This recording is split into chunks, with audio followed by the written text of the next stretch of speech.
Hi, it's Shelby. I decided to do another video because the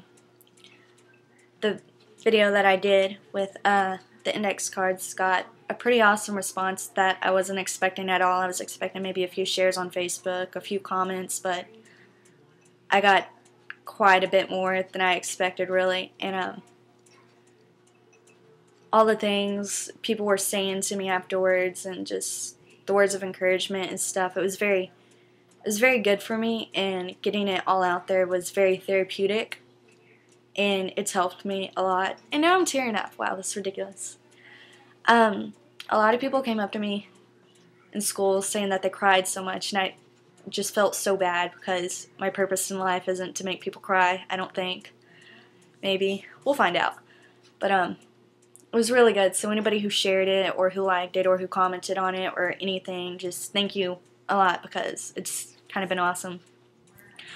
But I wanted to make more videos for other kids who are going through what I'm going through and maybe don't have the support that I have and kind of need that help, and I really need to stop tearing up. But yeah, so now somebody walked down the house.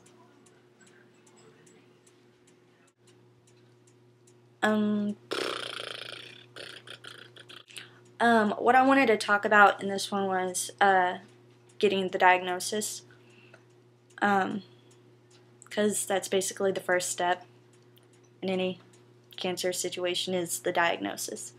But whenever I found out, I was at my house. My mom had gone to Waco because the doctor wanted to talk to them or something. I don't know. There was so much stuff. But I was at my house and with my sister and my nieces and nephew, and they were playing Just Dance terribly because they can't dance. But my mom came home and she told us she needed to talk to us, and it was like, crap. You knew something was going on, and she sat us down on her bed, and she told us it was cancer.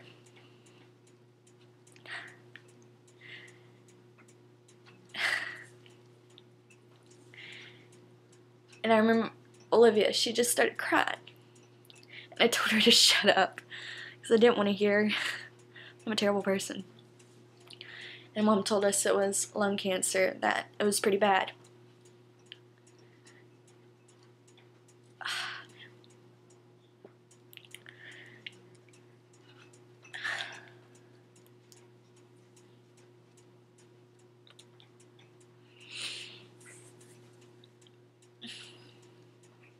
And we all cried a lot.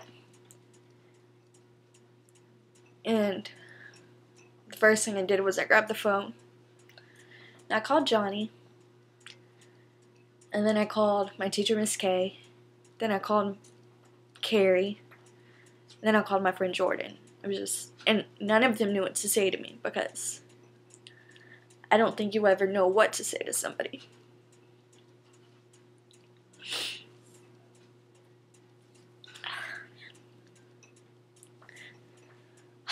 Everybody's gonna hate me. But and then as they didn't know what to say, I didn't know what to think. I didn't know what to do. I didn't know what to say to them after just saying Dad has cancer. I didn't know whether I was supposed to cry, which of course it's expected you're gonna do. I didn't know how to react. I didn't know how to handle it. Because that's not something you ever want to hear.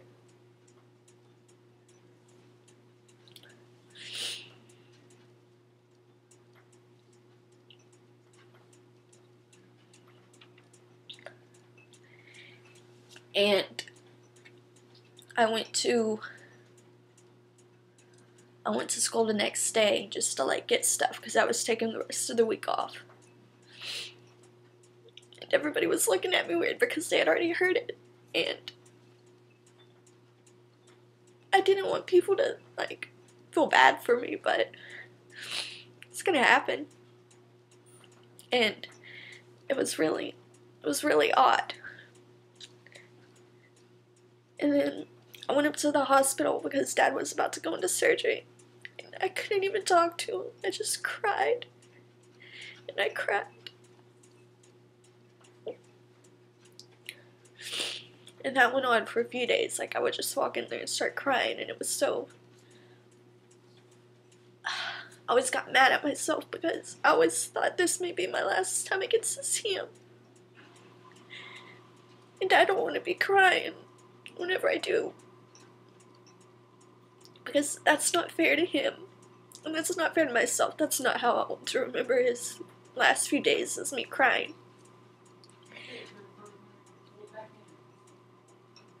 Can you hear my parents talking? And luckily those weren't the last few days. Like, he's still here. That is such a blessing because that wasn't supposed to happen. At that point, it wasn't expected for him to survive long. And I don't really know where to go from now with what I'm saying. Just the first few days were so tough because I would forget about it, like, for maybe 30 minutes or something, because I'd be home and he wasn't there, so I didn't see it. So I wouldn't believe it for that short time, but the second I walked in his hospital room, it would just come out.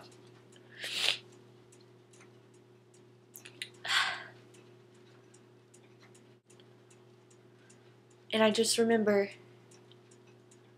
being in there and all these people I hadn't seen, being in Dad's hospital room, and all these people I hadn't seen in years, or family I haven't met, or that I don't remember ever meeting because I was so young, because our family never got together ever. And all these people coming up to the hospital and visiting him because they thought it was going to be the last time they got to see him. And that was always really tough because I hated admitting it, and I hated accepting it, and whenever other people could come to terms with it, I always got mad at them because I felt like it's not your spot to accept it. Like, it's whenever it wasn't family.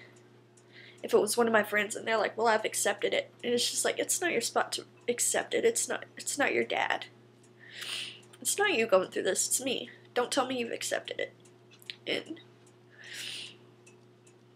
internally I got bitter, you could say, obviously. But oh man. Everybody in the world has seen Shelby Spring cry. And so far, the hardest part, everything we've been through, I think with the cancer, for me especially, was the diagnosis itself, because it was just, I felt like it was out of the blue, and obviously a very tough thing to handle.